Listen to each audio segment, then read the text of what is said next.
우리나라 최초의 강력계 여형사, 한국 강력계 형사의 전설이라고 불립니다. 여러 드라마의 모티브가 되기도 했죠. 박미옥 전 경정 만나보겠습니다. 안녕하십니까? 반갑습니다. 어서 오십시오. 굉장히 부드러우신데요, 인상이? 감사합니다. 원래 좀 이렇게 잘 웃으시고 그러십니까? 네, 많이 웃는 얼굴입니다. 예. 강력계 형사는 좀 무섭은 걸로 사람들이 생각하거든요. 범인도 웃는 형사가 더 무섭지 않을까요? 그 피해자들하고 이렇게 이렇게 조서도 받으시고 네. 할 때 이렇게 그때도 많이 웃으셨어요? 예, 그럼요. 반응이 어떻습니까, 그러면? 저 사람은 뭘 갖고 있기에 웃을까? 예, 두려움을 느끼죠, 범인들이 도리어. 뭔가 갖고 있구나, 저 사람. 네, 자신만만해 보이는 거죠. 만만하게 보니까 그런 걱정이 될 법도 한데요. 어린 날은 많이 주저했고 두려워했고 피의자 앞에 앉아서 조소받는 일도 긴장의 연속이었는데요. 네. 뭐 경력이 늘면서 사람이 무엇인지 고민하는 순간부터 보자, 살펴보자, 호흡이 생기니까 여유가 생기더라고요. 그러니까 지금 몇 년 동안 하신 거죠, 총 그 형사 생활을? 강력 생활 30년 했습니다. 30년. 네. 30년 동안 이제 그 험한 피의자들, 조폭도 많이 만나셨을 네. 거고 한데 눈빛이 이렇게 맑다는 게 좀 놀랐거든요. 범죄자 이전에 사람을 먼저 본 거죠. 그리고 그 사람들 속에 제 꼬라지도 봤고요. 그러는 사이에 범죄자 이전에 그 사람이 왜 그랬는지를 먼저 묻는 과정에 인간이구나, 사람이구나, 이걸 먼저 깨닫는 것 같습니다. 그 말이 굉장히 인상적인데요. 그 사람 속에서 내 꼬라지가 보이더라. 네. 저도 어느 날 하나는 지점이 있고 욕심을 내는 지점이 있고 인정받고 싶은 마음이 있고 그런데 대부분의 범죄자들은 인정받고 싶은 마음에 실패하는 순간 남 탓을 하는 사람이었죠. 그래서 남 탓한 결과만 먼저 보기 전에 그 마음이 왜 생겼는지부터 먼저 본 겁니다. 그래야만이 더 사실에 접근할 수 있고요. 사람을 그때부터 이제 천착하신 거군요. 네네. 사실 경력이 짧은 시절에는 그런 여유 없었습니다. 네. 내가 왜 이 나쁜 사람들을 봐야 되나? 네. 어떻게 세상이 이렇게 나쁠 수가 있는가? 이런 분노도 찬 시간이 있었지만 매번 그 앞에는 피해자가 먼저 있었고 또 피해자 때문에 그 사실을 밝히기 위해서 노력하는 과정에 또 가해자의 원인도 보게 되었고 그래서 가장 실체적 진실은 그 사람들의 마음을 분명하게 볼 때 제대로 된 사실이 나오는 것 같습니다. 네. 처음에 경찰에 투신하신 것이 1987년? 예, 87년도 경찰 아카데미에 입학했죠. 그때 19살. 예, 맞습니다. 어떻게 해서 처음에 경찰관 결심하셨습니까? 우리가 어린 날에 다 꿈을 꾸잖아요. 네. 근데 저는 이상하게도 그 교과서에 나와 있던 파출소에 가면 무엇을 도와준다. 그다음에 길을 잃으면 파출소를 가야 된다. 그 기억이 있었고 어린 날의 꿈이 경찰관이 되었고 그리고 선택을 할 때 꿈을 포기하고 싶지 않은 어른이 되고 싶어서 네. 경찰관이 되었습니다. 예. 착하게 살고 싶어서 경찰관이 됐다 그런 얘기도 하셨더군요. 네. 착하게 사는 게 만만치 않다는 걸 되고 나서 알았죠. 네. 그 착한 마음을 지키는데도 기술이 필요하고 맷집이 필요하다는 걸 살아가면서 배운 것 같습니다. 기술이 필요합니까? 착하게 되는데? 네. 어떤 기술입니까? 상대의 마음도 알아야 되고요. 사회 현상도 알아야 되고 그걸 풀어나갈 수 있는 나의 맷집도 필요하고요. 그리고 맷집만으로 될 수 없는 구체적 기술이 형사 같으면 조사 능력도 있어야 되는 거고 탐문 능력도 있어야 되는 거고 그것을 잘 표현할 수 있는 문장력도 있어야 되고 그것이 결국은 검사와 판사를 설득할 수 있어야죠. 그래야 제가 현장에서 봤던 그 마음을 전달할 수 있습니다. 네. 참 그 신차원 검거할 때도 이제 큰 공을 세우신 것으로 들었고 우리가 아는 그 유명한 흉악범들 잡는데 이제 많은 혁혁한 공로를 세우신 것으로 들었는데 예컨대 이제 신차원 잡을 때는 그게 98년이었나요? 신창원이 최초의 탈주를 한 건 97년도고요. 건거는 99년 2월이었죠. 99년 2월. 예. 그때 일기장을 거의 외울 정도로 이제 공부를 하셨다면서요? 그러니까 일기장에서는 신창원의 마음을 본 거고요. 그 애인의 10명을 만나면서는 신창원의 습성과 도주할 때의 외로움을 본 거죠. 일기장을 보니까 뭐가 보이시던가요? 춥지만 히터를 틀지 못하는. 그래서 주택가 골목에 와 있구나. 낯선 곳에 가서 숨어 있는 게 아니라 사람들 속에서 숨어 있구나. 그 마음을 볼 수 있었습니다. 춥지만 히터를 틀지 못한다가 주택가하고 어떻게 연결이 되는 거죠? 밤새 시동을 켜면 아마 112 신고될 거예요. 아. 그죠? 저 차에 누가 계속 있다는 상황이 될 것이고. 네. 그래서 차를 절취하고 그 차 속에 숨어 있으면서도 춥다고 말하면서도 히터를 틀지 못하는 상황. 예, 그걸 보고 아 주택가에 들어와 있구나. 그렇게 생각을 했죠. 그러니까 저 같은 사람은 이제 일기장 읽어도 이제 무슨 말인지 그 이해를 못하는 건데 그걸 이제 거기서 잡아내시는 거군요. 그런 단서를. 조사를 잘 받으려면 진술을 분석할 수 있는 능력이 생겨야 됩니다. 아하. 그러면 이렇게 마디마디의 단어를 분석하죠. 예. 세부적으로 분석합니다. 그래서 이제 그런 말씀하셨던데 멈춰놓고 봐라 그 사람을 자기의 판단을 앞세우지 말고 멈춰놓고 그 사람을 봐라. 사실 이제 피의자 진술이 듣는데 멈춰놓고 본다는 게 참 생소하기도 하고 새롭기도 하고 그랬거든요. 현장은 사실 제가 있지 않았던 곳이잖아요. 네. 그 범인이 있었던 곳이고 말할 수 없는 피해자가 있었던 곳입니다. 그러려면 제가 현장을 보고 판단했던 추리를 잠시 멈추고 네. 그 당사자들의 이야기를 먼저 들어야 되는 것 같아요. 그리고 1차 그 범인은 변명을 먼저 하지 사실을 먼저 말하지 않거든요. 네. 그리고 더 들어가서 그 범인의 결핍을 들어야 되는 것 같고요. 그리고 그 결핍이 현장에서 어떻게 작용했는지 들어야만이 범죄가 어떤 과정에 이루어졌는지 정확하게 볼 수 있는 것 같습니다. 네. 근데 범죄자들은 뭐 거짓말하기 일쑤고 네. 엉뚱한 말하기 일쑤고 자기 변명하기 일쑤고 한데 그거를 계속 듣고 있는다는 게 과연 이제 수사에 도움이 되는가? 그걸 통해서 사건의 실체적인 진실에 접근할 수 있는가? 충분히 도움이 됩니다. 어. 왜냐하면 범인도 자꾸 거짓말을 하게 만들잖아요. 네. 본인도 한계를 느껴요. 힘들어하는 게 보입니다. 네. 그래서 그 힘들어하는 거짓말이 나올 때까지 봐야 되는 범인도 있습니다. 네. 그것도 저희한테는 잘하고 있다고 느껴집니다. 왜냐하면 거짓말을 할수록 구속 사유가 늘고요. 네. 재질이 나쁘다는 걸 증명하는 거기 때문에 범인의 거짓말에 쉽게 흥분하지 않습니다. 도리어 잘하고 있다. 이 범인 고맙다고 표현하죠, 속으로는. 근데 이제 그 수사하실 때 내가 이제 이 사람이 범인이다라고 이제 범인이다라고 생각되는 순간 그렇지 않다라는 마음으로 이제 해야 되고 반대의 경우는 또 반대다고 이제 말씀하셨더라고요. 네. 왜냐하면 저의 확신이 오류를 낳을 수도 있잖아요. 네. 그래서 확신은 분명했으니까 네. 이제는 짚어보는 수사를 하는 거고 혹시 내 마음이 그 범인의 친절이나 태도를 보고 또 잘못된 판단으로 범인이 아니라고 생각해서 범인을 놓치는 경우도 있습니다. 그래서 항상 반대의 점검을 하죠. 오류를 최소화하기 위해서요. 그렇게 해서 좋은 결과가 나온 때가 많았습니까? 네, 그랬던 것 같습니다. 원장님, 네. 강력범들 만날 때 예. 무서운 때는 없습니까? 초기에는 범인을 잡고도 엑셀레이터 위에 제 발이 떠는 상황을 봤고요. 검거 작전 들어가기 전에 끊임없이 주저하는 저를 본 적도 있고. 하지만 매번 직면하고 뛰어넘었을 때 제가 자신이 있어지더라고요. 그러면서 극복해 나간 것 같습니다. 예. 그걸 극복하게 하는 힘은 무슨 뭐 사명감입니까? 아니면 뭐 자존심입니까? 뭡니까? 일단은 어린 마음에 형사를 시작했잖아요. 네. 저 또한도 세상이 무서웠고 예. 그런데 그런 저한테 피해자가 와서 담당 형사님 어떻게 하면 좋을까요? 라고 묻는 말에 내가 과연 이분의 말을 책임질 수 있는가? 여기에서 출발해서 책임지고 나면 돌아오는 그 피해자가 우리로 인해서 다시 설 수도 있고 저 또한도 그로 인해 존재감이 높아지는 그런 일들이 점점 일맛이 되고 일의 의미가 되고 일의 목표가 되었던 것 같아요. 네. 그러니까 피해자에 대한 사랑의 마음, 또 이해하는 마음, 그걸 공감하는 마음, 그게 이제 중요한 거군요. 누군가의 인생이 한순간에 좌지우지 될 수 있는 걸 저희는 봤잖아요. 네. 그걸 감당하고 책임지는 게 형사의 일이었던 것 같습니다. 네. 그 부분까지는 이제 그 이해가 되는 분들이 많을 텐데 네. 아까 이제 말씀하신 게 거기에서 시작해서 나아가다 보니까 피의자의 마음까지 이제 이해를 하게 되는 이제 그걸 말씀하셨지 않습니까? 네. 그 부분 참 쉽지 않은 일일 것 같은데요. 제가 사실은 30년 동안 강력 현장에 있으면서 우리 사회 병리가 정말 많이 바뀌는 걸 봤지 않겠습니까? 네. 근데 이것을 이분법적으로 옳다 그르다 나쁘다만으로 볼 수 없는 인간의 마음이 있더라고요.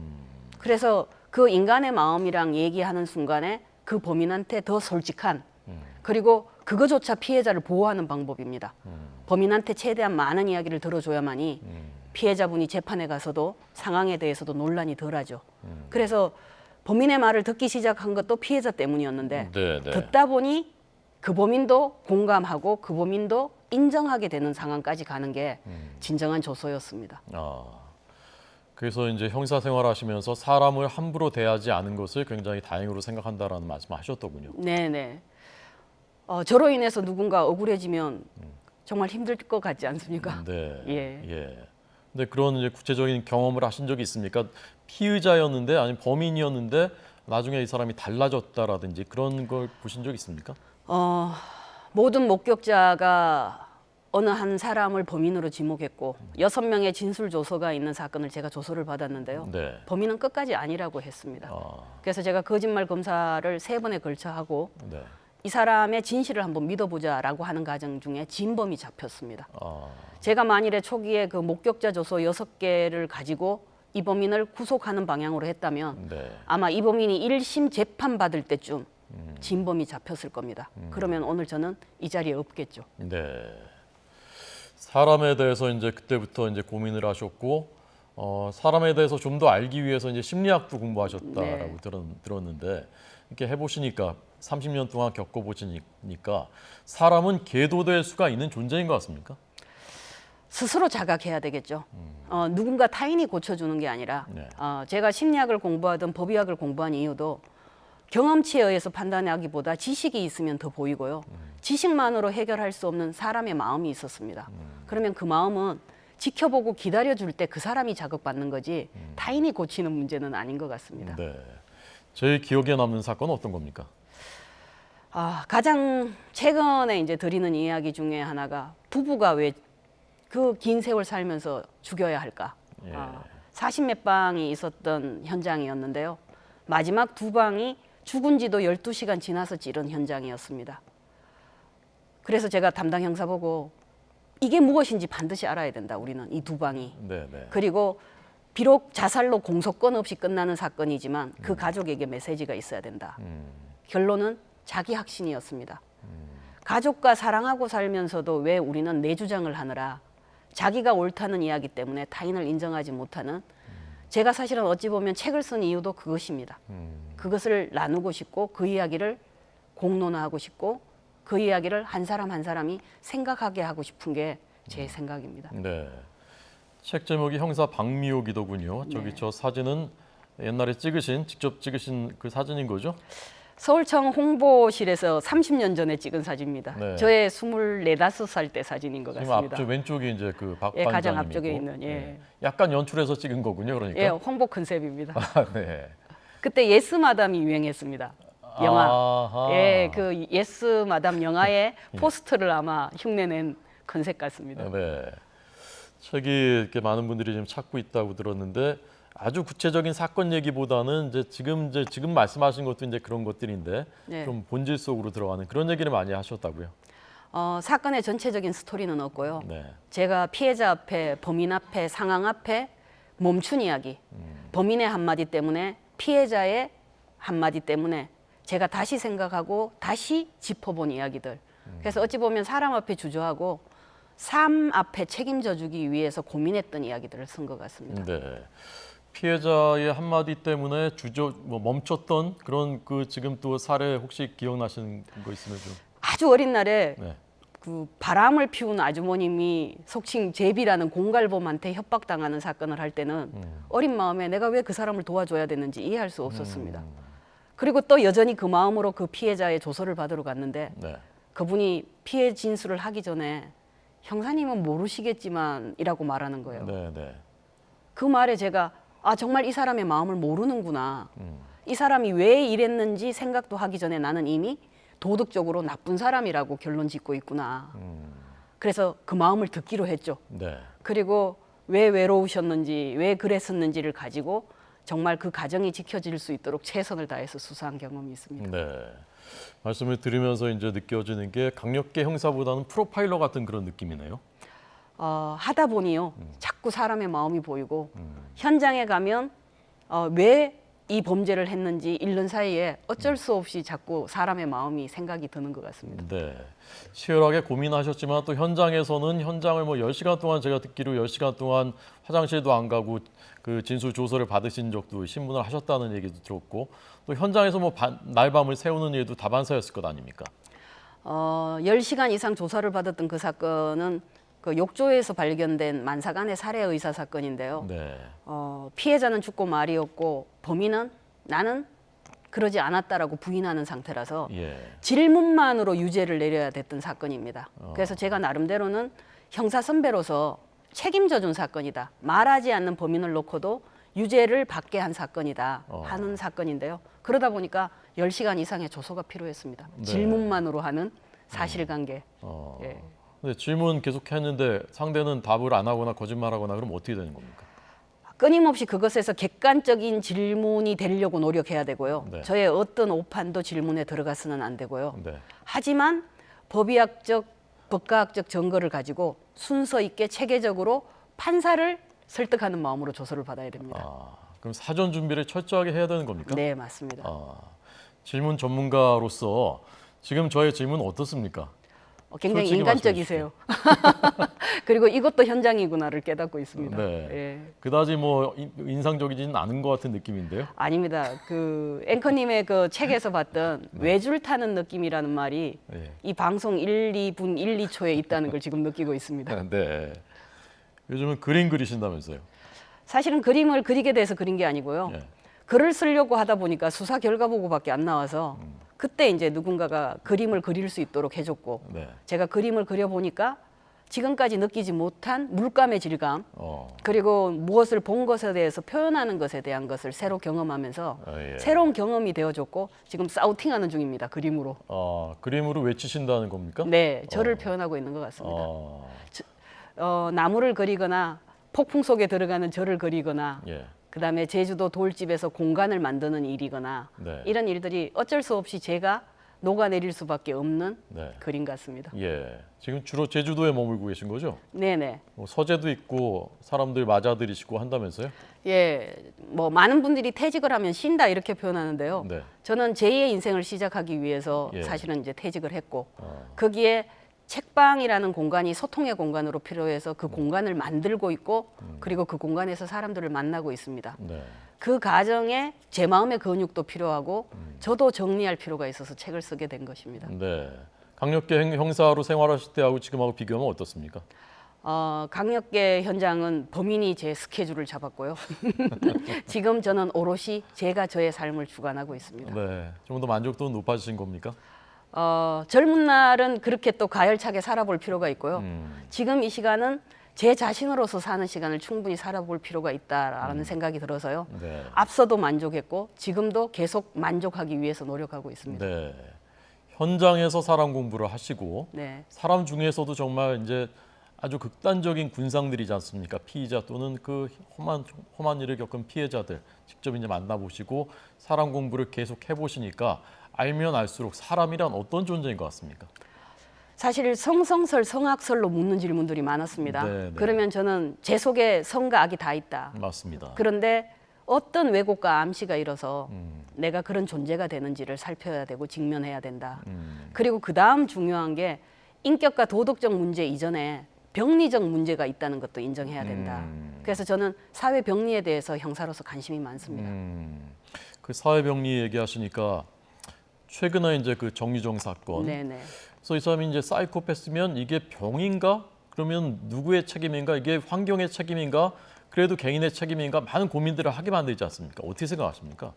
사실 사건 초기에 너무 이제 사이코패스다, 뭐 소시오패스까지는 논하지 않더라고요. 네. 그런데 제가 생각할 때는 그 아무도 관계하지 않았다. 그게 이제 범인만의 요소가 아니라는 거죠. 피해자의 요소가 될 수도 있어요. 그렇기 때문에 우리는 진중하게 재판 과정을 지켜봐야 되고 네. 많은 이야기가 나온 다음에 이 사람에 대해서 결정짓는 게 중요하지 네. 너무 초기에 사이코패스다 이렇게 규정짓는 건 조금 위험하지 않나라는 생각도 하고 있고요. 네. 문제는 이 뭐라고 할까 자기만의 세상에 빠진 그 이유가 무엇일까? 네. 그리고 개인의 문제가 아니라 사회적 문제에서도 연구가 필요한 부분은 없는가? 거기에 함께하는 가족, 함께하는 사회가 고민해야 될 부분은 없는가? 네. 이런 부분에 대한 연구도 있어야 된다고 생각합니다. 네.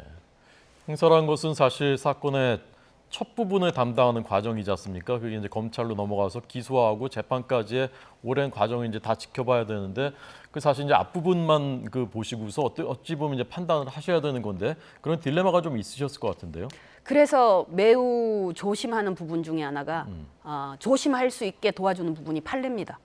그래서 초기 수사에 끊임없이 무죄 요소에 대해서도 연구하고요. 네. 그다음에 제가 보지 못한 변수에 대해서도 고민하면서 30재판을 준비하듯이 수사를 합니다. 네. 그리고 제가 우리 후배들한테 꼭 하는 얘기가 조선은 범인과 나만의 대화가 아니다.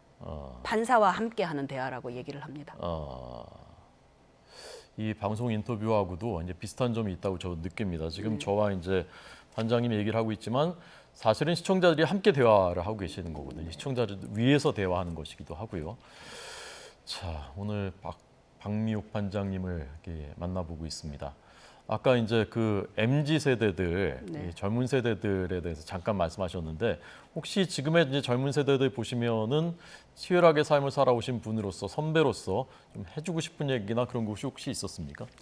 사실 최근에 이제 책을 내고 언론에 관심을 받으면서 네. 여성에 대한 질문을 너무 많이 받았어요. 네. 근데 사실 그 문제는 한참 전에 이미 떠난 문제 같고요. 세대 차이를 극복하기가 참 힘든 시간도 한 15년 전부터 느끼고 있습니다. 네. 그래서 우리 강력 형사들도 오래 그 현장에 남기를 정말 이 친구가 대성한 누군가가 되기를 기대하는데 네. 잘 견디지 못하고 떠나는 경우를 봐요. 예. 그때 이제 가장 우스갯소리로 선배님이 너무 힘들어서 떠나야 될 것 같습니다. 네, 네. 그러면 제가 그러죠. 선배한테 당할래, 범인한테 당할래. 누가 범인한테? 네. 사람을 견디는 방법부터 알아야 된다. 그런데 우리 MZ 세대들은 인터넷 문화로 자기 주장이나 정보가 많고 그다음에 부모님으로부터 저희 세대 때보다는 많은 지원을 받은 인물들이에요. 그죠?